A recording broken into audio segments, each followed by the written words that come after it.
विभिन्न शासकीय पत्र व्यवहारों में जो क्या है प्रारूप को तैयार करके फिर उसे क्या है उसे एक रूप दिया जाता है, उसी को आलेखन कहा जाता है। यानी जो भी पत्र लिख रहे हैं बहुत ही नम्रता से शिष्टता से लिखना चाहिए। ऐसी बातों का वहां पर प्रयोग नहीं करना चाहिए कि सामने वाला जो भी पढ़ रहा है उसे गुस्सा आ जाए। पूरी तरीके से पढ़कर सारे विषयों को एक जगह समेटते हुए बहुत संक्षिप्त में लिखना ही कला है। तो कोई भी मुख्य विषय जो है वहां पर नहीं छूटना चाहिए।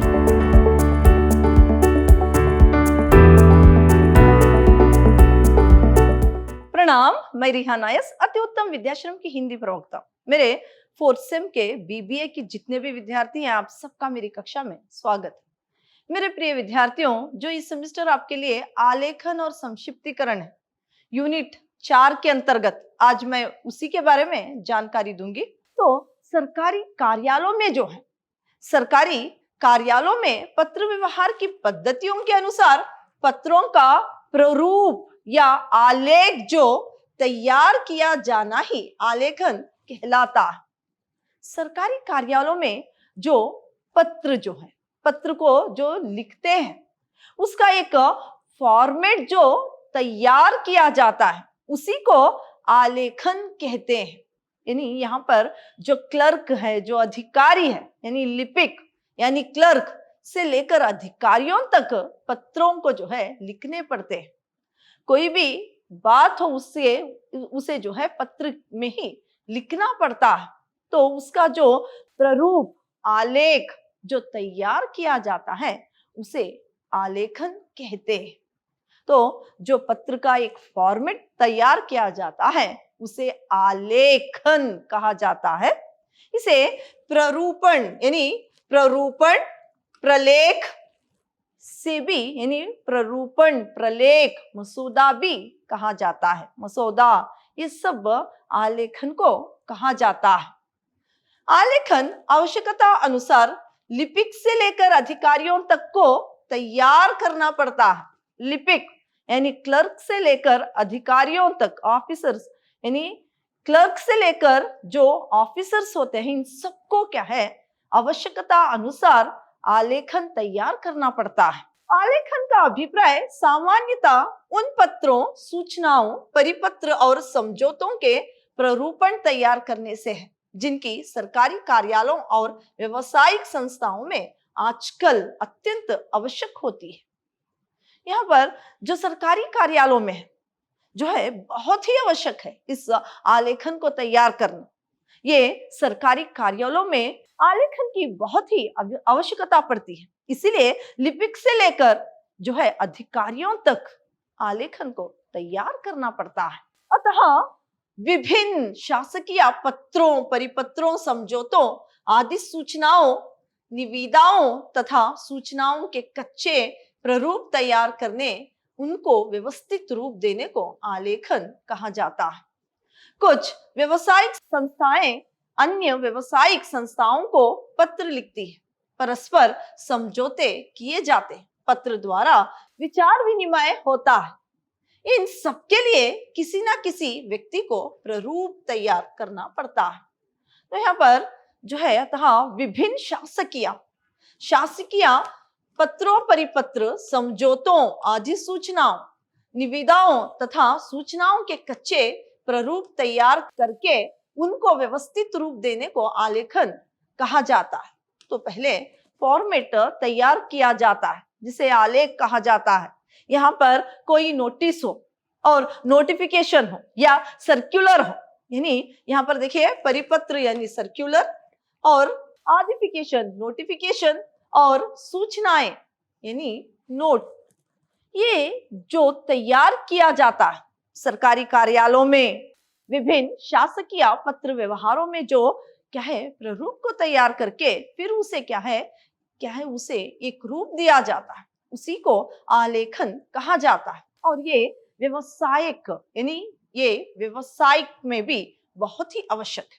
व्यवसायिक यानी यहाँ पर जो बिजनेस किया जाता है तो वहां पर भी बहुत सारे पत्रों को लिखने पड़ते हैं। तो वहां पर भी एक फॉर्मेट तैयार किया जाता है, यानी आलेख जो है तैयार किया जाता है। तो यहाँ पर सरकारी दफ्तरों से लेकर व्यवसाय में भी आलेखन की उतनी ही आवश्यकता है। तो यहाँ क्या है, इसकी आवश्यकता क्या है, सरकारी कार्यालयों में, शासकीय इन्हीं पत्र व्यवहारों में और जो है व्यवसाय में भी आलेखन की उतनी ही आवश्यकता है। तो आलेखन के दो प्रकार है, प्रारंभिक आलेखन और उन्नत अथवा उच्चतर आलेखन। प्रारंभिक आलेखन को अंग्रेजी में एलिमेंट्री ड्राफ्टिंग कहा जाता है और उन्नत अथवा उच्चतर आलेखन को एडवांस्ड ड्राफ्टिंग कहा जाता है। इसके दो प्रमुख रूप से क्या है, प्रकार है। प्रारंभिक आलेखन यानी एलिमेंट्री ड्राफ्टिंग जो है वे ये निजी जीवन की बातें विशेष रूप से होती है। इस आलेखन में निजी जीवन की विशेष बातें जो है की जाती है और इसमें उलझने भी कम होती है और ये वैयक्तिक रूप से लिखा जाता है, इसीलिए इसमें उलझने जो है बहुत ही कम होती है। इसमें वैयक्तिक और सामाजिक पत्रचार आते हैं। इसके अंतर्गत पारिवारिक पत्र, आवेदन पत्र, पद अधिकारियों से पत्र व्यवहार, व्यवसायिक पत्र, संपादक के नाम पत्र, निमंत्रण पत्र इत्यादि आते हैं। तो प्रारंभिक आलेखन जो ये वैयक्तिक और सामाजिक पत्र, इसमें वैयक्तिक रूप से जो निजी जीवन है उसकी यहाँ पर निजी जीवन से संबंधित ये पत्र लिखे जाते हैं। इसको एलिमेंट्री ड्राफ्टिंग जो है अंग्रेजी में कहा जाता है और हिंदी में प्रारंभिक आलेखन कहा जाता है। ये जो है व्यवहार और व्यवसायिक पत्र, संपादक के नाम जो पत्र लिखा जाता है और आवेदन पत्र, पदाधिकारियों से संबंधित कुछ पत्र और जो है निमंत्रण पत्र, ये सब इसके अंतर्गत आते हैं। तो जो दूसरा इसका प्रकार है आलेखन का वो है उन्नत अथवा उच्चतर आलेखन, एडवांस्ड ड्राफ्टिंग जिसे अंग्रेजी में कहा जाता है। ये पत्र जो है उच्चतर आलेखन में सरकारी कार्यालयों में प्रयुक्त होने वाले भिन्न भिन्न प्रकार के पत्रचारों का समावेश होता है। इसके अंतर्गत सूचनाएं, परिपत्र आदि सूचनाएं आदि आते हैं। ये जो है सरकारी दफ्तरों में, सरकारी कार्यालयों में और व्यवसाय में ये पत्र लिखे जाते हैं। जैसे कि परिपत्र यानी सर्कुलर लिखना हो, नोट लिखना हो और नोटिफिकेशन लिखना हो, ये सब जो है ये इसके अंतर्गत आता है। उन्नत अथवा उच्चतर आलेखन के अंतर्गत ये सारे पत्र आते हैं जो कि सरकारी दफ्तरों और जो है ये व्यवसाय में लिखे जाते हैं। आलेखन की विशेषताएं, एक अच्छे आलेखन के लक्षण जो है निम्न प्रकार के। जब आलेखन लिखा जाता है निम्न प्रकार के उसके विशेषताएं, एक अच्छा आलेखन के कुछ लक्षण है वो इस प्रकार है। क्या है, शुद्धता, पूर्णता, स्पष्टता, सरलता, संक्षिप्तता और नम्रता और विशिष्टता और उत्तम शैली, ये सब बातें याद रखते हुए ही आलेखन को क्या है तैयार किया जाता है। शुद्धता यानी यहाँ पर शुद्धता से क्या है, शुद्धता का अर्थ है आलेखन में एक अच्छे आलेखन का सर्वप्रथम गुण है कि उसमें निर्देश, पत्र संख्या, दिनांक और कथन शुद्ध, समीचीन और प्रासंगिक होते हैं। व्यापारिक पत्रों में भी शुद्धता का विशेष महत्व है। शुद्धता से यहाँ पर जब आलेख लिखा जाता है उस वक्त जो है निर्देश, पत्र संख्या, दिनांक और कथन शुद्ध, समीचीन और प्रासंगिक होते हैं। ये सब जब दिनांक लिखा जाता है इसमें कोई गलती नहीं होनी चाहिए, जबकि कोई वहां पर विषय को बताया जाता है, कुछ निर्देश दिए जाते हैं, इसमें कोई अशुद्धि नहीं होनी चाहिए। तो ये क्या है, आलेखन की विशेषता है कि वो शुद्ध होनी चाहिए, इसमें कोई भी क्या है अशुद्धि नहीं होनी चाहिए। चाहे वो व्यवसायिक यानी बिजनेस के द्वारा लिखा गया आलेखन हो या सरकारी दफ्तरों में लिखा गया आलेखन, इसमें कोई भी गलती या अशुद्धि नहीं होनी चाहिए। फिर इस प्रकार सरकारी पत्रों में और भी अधिक महत्व है। अगर आलेखन में कभी छोटी सी भूल हो गई तो उलझन उत्पन्न करने वाली मसौदा तैयार करने वाला सहायक या क्लर्क की निपुणता के संबंध में संदेह उत्पन्न हो सकता है। भूल करने वाले को अपनी नौकरी से भी हाथ धोना पड़ता है, अतएव शुद्धता पर विशेष ध्यान देना चाहिए। यहाँ पर क्या है, बिजनेस के द्वारा भी कुछ आलेखन लिखा गया तो भी इस पर ज्यादा ध्यान देना चाहिए, और यहाँ पर सरकारी दफ्तरों में तो इसका महत्व और भी अधिक हो जाता है।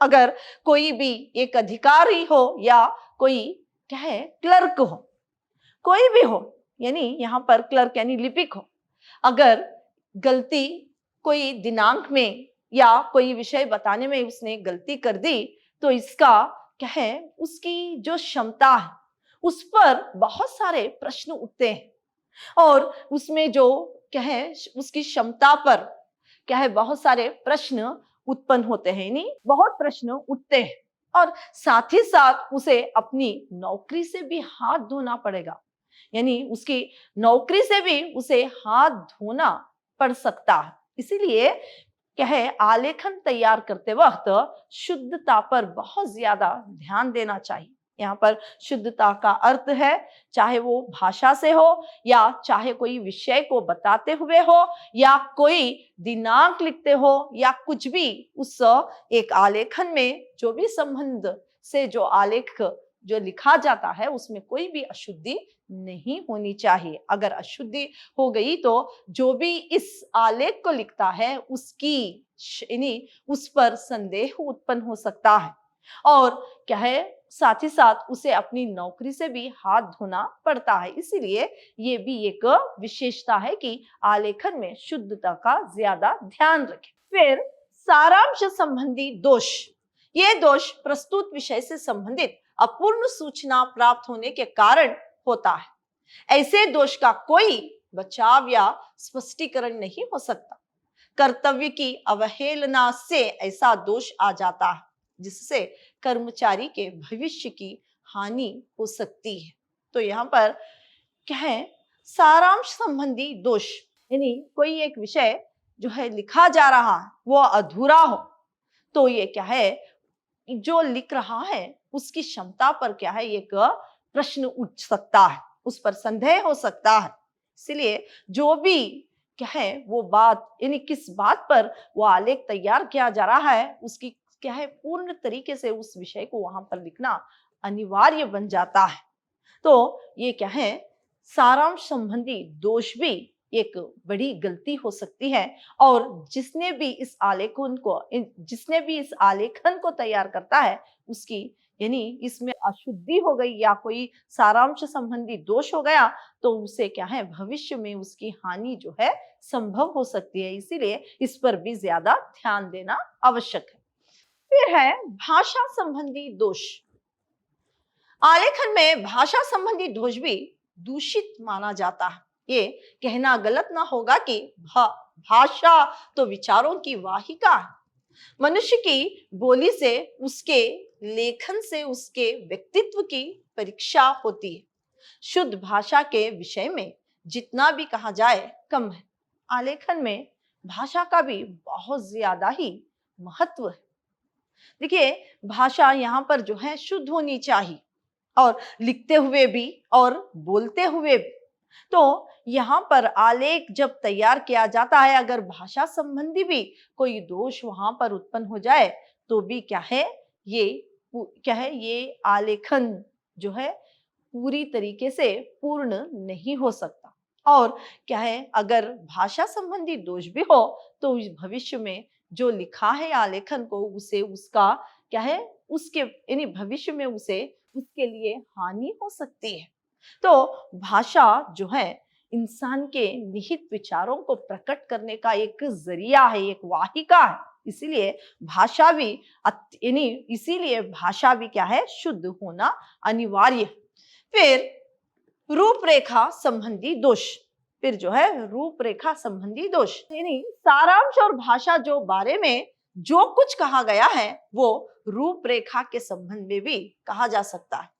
कार्यालय के पत्र व्यवहार में उसका विशेष महत्व है। जैसे कि सारांश संबंधी, जैसे कि मैंने बोला क्या है इनकम्प्लीट जो भी विषय नहीं बताना चाहिए, पूर्ण तरीके से पूरी तरीके से उस विषय को लिखना अनिवार्य है। वैसे ही भाषा में भी कुछ गलती नहीं होनी चाहिए। ये क्या है, यही बात क्या है रूपरेखा संबंधी दोष के अंतर्गत आती है। अगर इसमें भी कुछ गलती हो गई तो भविष्य में लिखने वाले को हानि जो है उठानी पड़ सकती है। पूर्णता, आलेखन के गुणों में दूसरा उल्लेख है पूर्णता।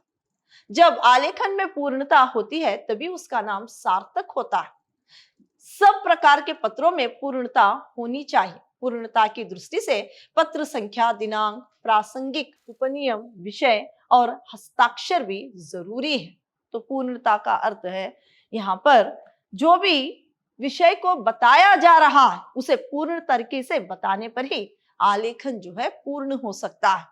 तो यहाँ पर जिसे भेज रहे हैं पत्र और यानी पत्र जो लिख रहा है उसका पता, भेजने वाले का पता, दिनांक, किस विषय पर लिखा जा रहा है और पूरी तरीके से उस विषय को बताना, पत्र संख्या लगाना और जो है यहाँ पर जो भी नियम है, उपनियम है, सब लगाते हुए पूरी तरीके से जो फॉर्मेट तैयार होता है, जो आलेख तैयार होता है, तभी क्या है आलेखन कहा जाता है। तो यहाँ पर उस फॉर्मेट क्या है इसमें कोई दोष नहीं होनी चाहिए, यही पूर्णता है। फिर स्पष्टता, जिस आलेखन में स्पष्टता होती है वो पाठकों के सामने सीधा अर्थ प्रस्तुत करने में समर्थ होता है।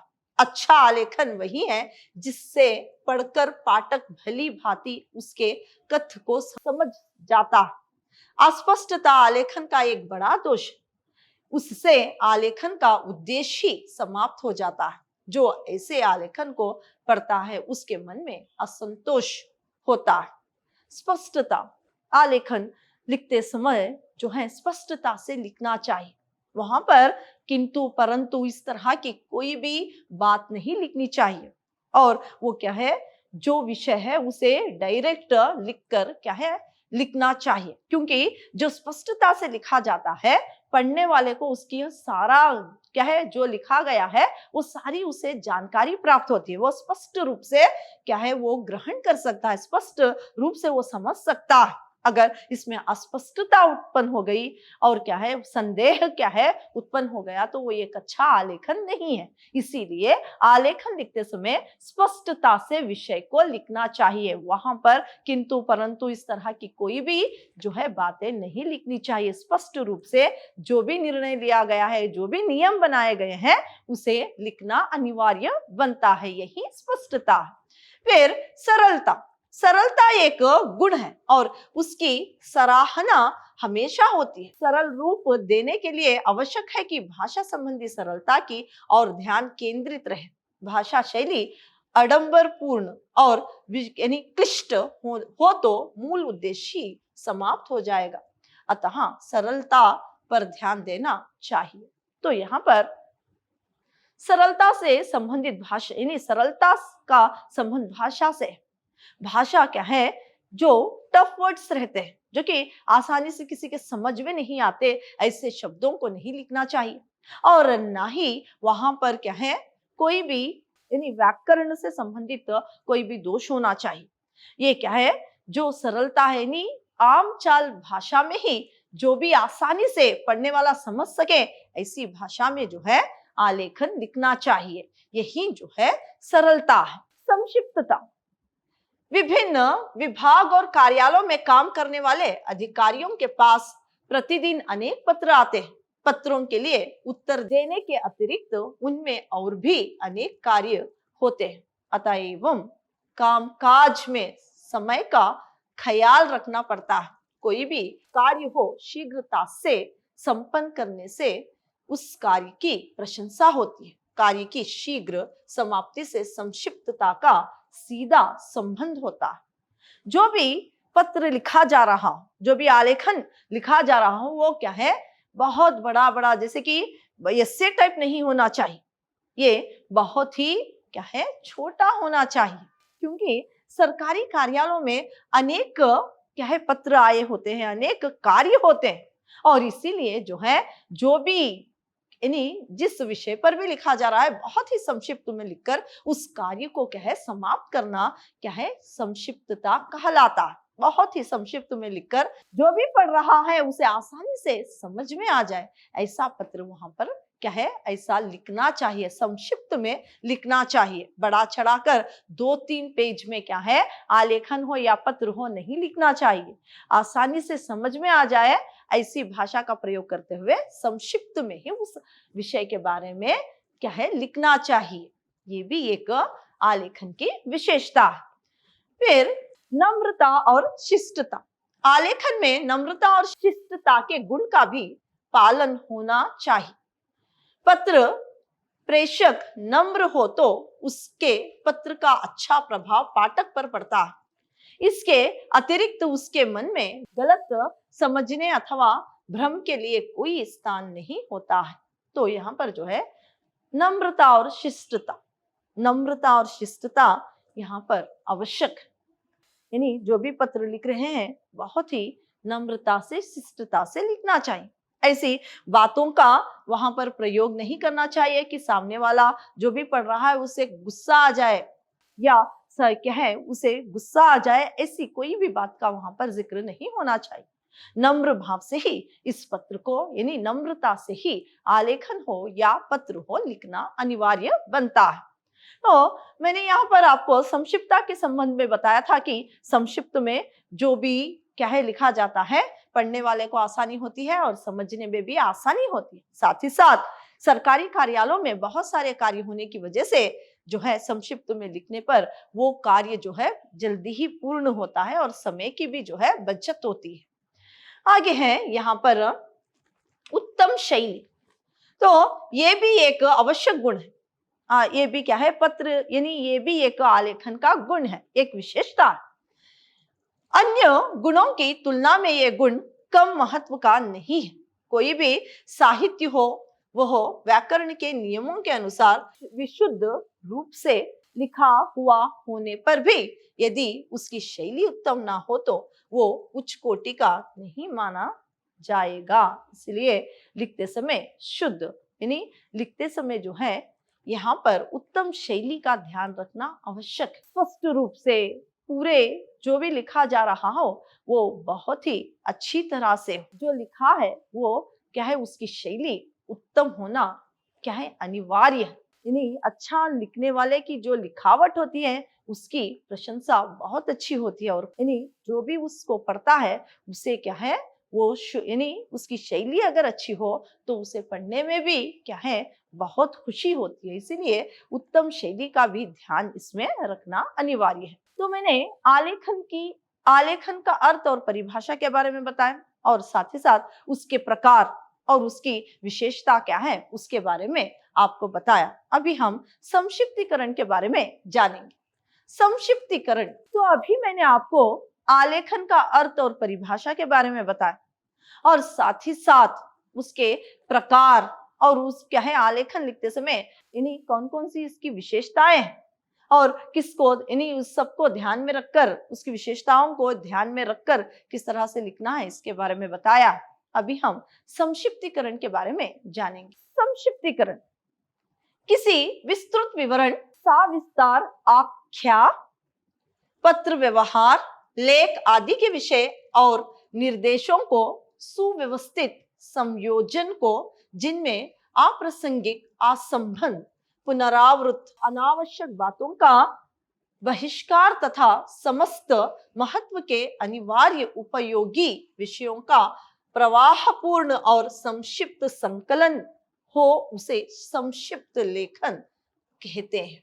तो यहाँ पर कोई भी एक आपको क्या है एक पैराग्राफ देकर उसको संक्षिप्तीकरण यानी संक्षिप्त में लिखने के लिए कहा जाए तो क्या है, पहले उसमें जो है उस पूरे विषय को 2 बार पढ़कर उसके बाद जो है उसे समझकर उसमें जो क्या है बार बार दोहराई गई बातों को निकालकर और जो है अनावश्यक बातें जो होती है उसे निकालकर और असंबद्ध, पुनरावृत्त जो भी वहां पर कही गई बात को ही कह रहे हैं, घुमा फिरा कर कह रहे हैं, इस सारी बातों को काट कर यानी उसे निकाल कर और क्या है उसे क्या है एक अगर वो बहुत सारी यानी वो अगर एक पेज का भी एक पूरी तरीके से उस विषय में हो तो बार बार कही गई बातें ही कह रहे हैं और उसी विषय पर बात कर रहे हैं, तो उसे निकाल कर बहुत ही क्या है कम लिखने को ही संक्षिप्तीकरण कहा जाता है। तो यहाँ पर जो है सुव्यवस्थित संयोजन को, जिसमें अप्रासंगिक यानी सुव्यवस्थित रूप को लाना ही, यानी व्यवस्थित रूप में ही जो व्यवस्थित रूप में लाया जाता है उसे जो है संक्षिप्तीकरण कहा जाता है। तो यहाँ पर उदाहरण के लिए आपको एक पैराग्राफ देकर उसमें जो है आपको संक्षिप्तीकरण करके लिखने के लिए कहे तो पहले आप 2-3 बार उसे पढ़कर उसके बाद उसे समझने के बाद जो है उसे उसमें जो दोहराई गई बातें हो या अनावश्यक जो आवश्यक बातें नहीं है उन सबको निकालते हुए संक्षिप्त में लिखना चाहिए। जो इस तरह से सब कुछ निकाल कर काट छाट कर यानी बहुत कम सालों में जो लिखा जाता है, बहुत ही कम लाइनों में जो लिखा जाता है उसे संक्षिप्तीकरण कहते हैं। तो आज के व्यवस्थित जीवन में संक्षिप्त लेखन का बड़ा महत्व है। आज जो व्यस्त जीवन है, जो सब लोग बहुत ज्यादा बिजी हो गए हैं, ऐसे जीवन में संक्षिप्तीकरण बहुत ही अनिवार्य बन गया है। सभी लोगों के पास इतना समय नहीं है कि उसे पूरी तरीके से जो एसे टाइप लिखा हुआ उसे पढ़कर बैठे। तो इसीलिए संक्षिप्तीकरण जो कि संक्षिप्त में लिखा गया हो उसे पढ़ना क्या है उनके लिए आसानी हो जाएगी, क्योंकि ये एक सभी लोगों का व्यस्त जीवन बन गया है। इसमें समय की भी बचत होती है और जो भी कहने की बात होती है यानी जो भी विषय उसमें रहता है वो आसानी से समझा भी जा सकता है। इसीलिए आज के व्यस्त जीवन में संक्षिप्तीकरण का बहुत ही महत्व हो गया है। सरकारी और गैर सरकारी बड़े बड़े प्रतिष्ठानों के अफसरों, व्यापारियों को किसी विषय के लंबे और समस्त पत्र व्यवहार लेख आदि पूरा पढ़ने को समय नहीं मिलता। उनके सहायक तत्व विषय को ऐसा संक्षिप्तीकरण तैयार करते हैं जो स्पष्ट और पूर्ण जानकारी देता। इस प्रकार संक्षिप्त लेखन से समय तथा श्रम की बचत होती है। तो आज के व्यस्त जीवन में चाहे वो सरकारी क्या है कार्यालय हो या यानी कोई व्यवसाय व्यवहार हो, वहां पर क्या है जो भी अफसर हो या जो भी वहां पर बिजनेस में जो पार्टनर हो उनके पास इतना समय नहीं होता कि वो सारे एसे टाइप जो लिखा गया है उसे पढ़ा जा सके। तो सहायक तद विषयक ऐसा तैयार किया जाता है कि वे आसानी से उसे पढ़ सके और कम समय में ही पढ़कर उस पर निर्णय ले सके, उसकी आगे की कार्यवाही कर सके। ऐसे क्या है एक संक्षिप्त में इसे तैयार किया जाता है। तो यहाँ पर समय की भी बहुत ज्यादा बजट होती है, समय की भी क्या है यहाँ पर बजट होती है और साथ ही साथ वो काम भी बहुत जल्दी होता है। व्यस्त जीवन में ये क्या है संक्षिप्तीकरण बहुत ही अनिवार्य बन गया है। संक्षिप्त लेखन के प्रधान गुण। तो संक्षिप्त लेखन के कुछ गुण इस प्रकार है। प्रधान गुण जो है संक्षिप्तता। संक्षिप्त लेख में मूल अवतरण की कोई महत्वपूर्ण बात नहीं छोड़नी चाहिए। तो संक्षिप्तीकरण करते वक्त यानी जो भी संक्षिप्त में लिखा जा रहा है तो मूल मुख्य जो बात होती है उसे नहीं छोड़ना चाहिए। सारे विषय को क्या है एक जगह नहीं, सारे विषय को समझकर सारे विषयों की बात वहां पर होनी चाहिए। कोई भी बात जो है वहां पर नहीं, मुख्य बात जो है नहीं काटनी चाहिए। सारे विषयों की जो भी मुख्य बात होती है सारा विषय जो है लिखना है। इसीलिए संक्षिप्तीकरण को एक कला भी कहा जाता है, एक टैलेंट है। तो क्या है उसे पूरी तरीके से पढ़कर सारे विषयों को एक जगह समेटते हुए बहुत संक्षिप्त में लिखना ही कला है। तो कोई भी मुख्य विषय जो है वहां पर नहीं छूटना चाहिए। और आवश्यक बातों का चुनाव विवेकपूर्ण होना चाहिए। आवश्यक जो बातें होती है उसे अंडरलाइन करते हुए विवेक से ही उस बातों को याद रखते हुए लिखना चाहिए। यही क्या है, इसकी एक गुण है। तो दूसरा गुण है पूर्णता। संक्षिप्त लेख स्वयं पूर्ण होना चाहिए। संक्षिप्त लेख में स्वयं पूर्ण यानी संक्षिप्त लेख में सारी बातों की जानकारी होनी चाहिए। कोई भी बात, कोई भी ऐसा विषय वहां पर छूटना नहीं चाहिए। और आगे है शुद्धता। संक्षिप्त लेख में सरल तथा परिष्कृत भाषा का प्रयोग करना चाहिए ताकि उसे एक बार पढ़ने मात्र से ही संपूर्ण अवतरण का ज्ञान हो सके।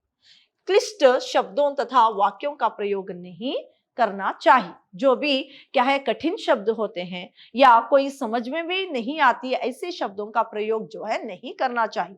पढ़ने वाले को आसानी से समझ में आए, भाषा जो है आसानी से समझ में आए, आम चाल भाषा में ही जो है इसे लिखना चाहिए।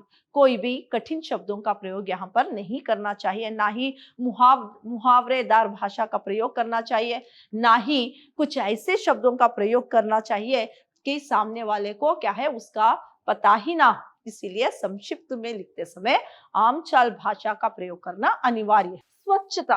संक्षिप्त लेख में स्वच्छता पर ज्यादा ध्यान देना चाहिए। वहां पर काटना, छाटना या धब्बे लगाना इस तरह कुछ नहीं करना चाहिए। संक्षिप्त में लिखते समय बहुत ही सुलेख हो और क्या है सुंदर लिखावट हो। वहां पर काटना या कुछ पेन से ऐसे धब्बे लगाना ऐसा कुछ नहीं करना चाहिए। विशेष तौर पर क्या है स्वच्छता पर ध्यान देना चाहिए। संक्षिप्त नाम। संक्षिप्त लेख में ऐसे संक्षिप्त नाम का प्रयोग नहीं करना चाहिए जो कि मूल अवतरण को पढ़कर समझा जा सके। फिर है प्रवाह। संक्षिप्त लेख में जो भी संबंधित बातें हैं, यानी संक्षिप्त लेखन में जो भी बातें हो रही है उससे से संबंधित शुक्लाबद्ध रूप में क्या है लिखते हुए और सुसंबंधित सुघटित क्या है सुगठित रूप से जो है प्रवाहमय से लिखते हुए जाना चाहिए। तो यहाँ पर जो है जो भी उस संक्षिप्तीकरण में दिया गया, जो भी उस पैराग्राफ में दिए गए विषय को जो है पूरी तरीके से समझते हुए उसे प्रवाहमय रूप से लिखते हुए जाना चाहिए। बार बार जो है वाक्यों का प्रयोग नहीं करना चाहिए। फिर है अन्य पुरुषों का प्रयोग। संक्षिप्त लेख में अन्य पुरुषों का प्रयोग करना अनिवार्य है। अन्य पुरुषों में ही लिखना चाहिए और आवश्यकता के अनुसार क्रियाओं का रूप बदल लेना चाहिए। फिर है क्रियाओं का रूप बदलना चाहिए। फिर है पुनरावृत्ति। तो यहाँ पर मूल अवतरणों में यदि एक ही बात बार बार कही गई हो, एक ही बात जो है बार बार कही गई हो तो उसे जो है निकाल देना चाहिए बार बार। और आवश्यकता अनुसार जो भी बात है उसे रखना चाहिए। अनावश्यक बातों को भी निकाल देना चाहिए। अलंकृत भाषा का तथा अधूरे वाक्यों का प्रयोग नहीं करना चाहिए। जो भी अधूरे वाक्य है उसे वहां पर उसका प्रयोग नहीं करना चाहिए। तो यहाँ पर वार्तालाप में जो समान संक्षिप्त लेख में जो वार्तालाप है, जो संवाद, वो संवाद आदि को साधारण वर्णन के रूप में परिवर्तित कर लेना चाहिए, परिवर्तित कर देना चाहिए। और विशेष महत्व वार्तालाप को मूल रूप में ही उद्धित, मूल रूप में ही लिखना चाहिए। यहाँ पर संक्षिप्त लेख में अपनी राय को नहीं लिखना चाहिए। फिर है शीर्षक। संक्षिप्त लेख का छोटा सा एक शीर्षक, एक टाइटल जो है संक्षिप्तीकरण करने के बाद उसे छोटा सा एक टाइटल, उसे एक संक्षिप्त नाम देना अनिवार्य है। तो ये सब जो है इन्हें संक्षिप्तीकरण करते वक्त याद रखने वाली कुछ बातें। अब उदाहरण के तौर पर यहाँ पर एक क्या है संक्षिप्तकरण करने के लिए एक उदाहरण दिया गया है। जैसे कि शिक्षा का उद्देश्य शिक्षार्थी को जीवन के लिए पूर्णता तैयार करना है। आज की शिक्षा तो पुस्तक या ज्ञान प्राप्त करके ही अपने कर्तव्य की हितैषी समझती है, ना शिक्षार्थी का जीवन जगत से परिचय कराया जाता है और ना उसे तत्संबंधी कठिनाइयों एवं समस्याओं के उलझनों के योग्य बनाया जाता है। आज की शिक्षा सचमुच निपट निकम्मी एवं अव्यवहारिक है। यहाँ पर एक विषय दिया गया है कि आजकल की शिक्षा किस प्रकार होनी चाहिए। आजकल की शिक्षा जो है निकट निकम्मी है, क्योंकि उसे पुस्तकीय ज्ञान मिलता है, ना कि क्या है उसे भविष्य के लिए तैयार किया जाता है। तो आज की शिक्षा जो है वो पूर्ण तरीके से शिक्षार्थियों को तैयार नहीं करती, ऐसा एक विषय बताया गया। फिर जो है यहाँ पर और बताया कि जब नवयुवक, और यहाँ पर बताया गया है कि शिक्षार्थियों को जीवन जगत से परिचय कराया जाता है और ना उसे तत्संबंधी कठिनाइयों एवं समस्याओं के उलझनों के योग्य बनाया जाता है। जो भी समस्याएं जीवन से आती है उसके क्या है उसे उस समस्याओं को क्या है वो उस समस्याओं से ना डरते हुए समस्याओं का समाधान निकालने के योग्य आज की शिक्षा नहीं है, इसके बारे में बताया गया। फिर आज की शिक्षा सचमुच जो है निपट निकम्मी है, इस तरह से बताया गया। फिर पुस्तकीय ज्ञान संबंधी बातों के अतिरिक्त वो कुछ नहीं जानता, फलतः उससे राष्ट्र की अपार क्षति होती है। जब नवयुवक वास्तविक जीवन में प्रविष्ट होता है तब उसकी दशा एक सबलहीन यात्री की सी हो जाती है। उस समय वो अपने को अपार संसार सागर के किनारे पाता है। ऐसी दशा में वो कि कर्तव्य विमूढ़ होकर अपने निरार्थक जीवन को कोसता। तो यहाँ पर जो शिक्षा है वो आजकल किस तरह हो गई है, उसे जो है पूरे जीवन के लिए तैयार नहीं कर पाती। ये एक विषय जो है इस एक पैराग्राफ में दिया गया। और जो है वो क्या है जीवन करने के लिए वो जब काबिल हो जाता है, भविष्य में उसे क्या है इस समाज में जीना पड़ता है, उस वक्त किन किन समस्याओं से उसे जूझना पड़ता है, इसके बारे में दिया गया है। और आगे दिया गया, अतः व्यक्ति एवं समाज दोनों की भावना से ओतप्रोत होकर सरकार ने शिक्षा के अभिनवकरण की योजना बनाई। हमारे प्रदेश की लगभग 80% जनता ग्रामों में निवास करती है और अपनी आजीविका के लिए कृषि पर निर्भर है। शेष जनता नगरों में निवास करती है और उसका अधिकांश जीविका निर्वाह यंत्र ज्ञान पर निर्भर है। अतएव हमारे प्रदेश की शिक्षा कृषि और यंत्र प्रधान होनी चाहिए, तभी शिक्षा और जीवन में समन्वय हो सकता है। तो यहाँ पर जो है किस प्रकार की शिक्षा एक शिक्षार्थी को मिल रही है, उसे आगे के जीवन को तैयार नहीं कर रहे हैं, ये एक विषय बताया गया है। तो दूसरा विषय यहाँ पर किस तरह की शिक्षा हमें यानी किस तरह की शिक्षा देनी चाहिए सरकार, इसके बारे में बताया गया है। क्योंकि 80% जनता जो है वो ग्रामों में रहती है, तो कृषि से संबंधित तो क्या है शिक्षा उन्हें होनी चाहिए। और जो नगरों में रहने वाले जो लोग हैं उनको यंत्र शिक्षा भी देनी चाहिए। इस तरह दो बातों को यहाँ पर बताया गया। तो इन दोनों को क्या है संक्षिप्तीकरण में लिखना है। तो इस तरह से एक पैराग्राफ दिया गया है, तो 2-3 बार आपको इसको पढ़ना है, फिर इसे समझते हुए उसे जो है क्या है संक्षिप्त में लिखना चाहिए। यहाँ पर संक्षिप्तीकरण इसका हुआ है, देखिए, आज शिक्षा शिक्षार्थी को केवल पुस्तकीय ज्ञान प्रदान करती है। पूर्ण अव्यावहारिक होने के कारण शिक्षार्थी को जीवन के लिए तैयार नहीं करती। जब नवयुवक वास्तविक जीवन में प्रवेश करता है तब वो सबलहीन यात्री बनकर कि कर्तव्य विमूढ़ होकर जीवन को कोसता है। इसीलिए सरकार ने शिक्षा को नए रूप देने की योजना बनाई है और देश की 80% जनता ग्रामों में और शेष शहरों में रहने के कारण शिक्षा और जीवन में समन्वय स्थापित करने कृषि और यंत्र ज्ञान की शिक्षा देनी चाहिए। तो ये संक्षिप्त में उसे बताया गया है दोनों विषयों को किस तरह से सरकार एक योजना बनाई है, इन्हीं ग्रामों में रहने वाले लोगों के लिए किस तरह से शिक्षा और शहरों में रहने वाले लोगों के लिए यंत्र जो शिक्षा है उसके संबंध में जो भी दिया था उसे संक्षिप्त में किया गया। और इसके लिए एक टाइटल जो दिया गया है शिक्षा का उद्देश्य। शिक्षा का उद्देश्य क्या, तो वो क्या है जीवन के लिए तैयार करना ही शिक्षा का उद्देश्य है। जीवन के लिए नवयुवकों को जो आगे का उनका जीवन निर्वाह करने के लिए तैयार करना ही शिक्षा है। इसीलिए इसका जो टाइटल है शिक्षा का उद्देश्य दिया गया।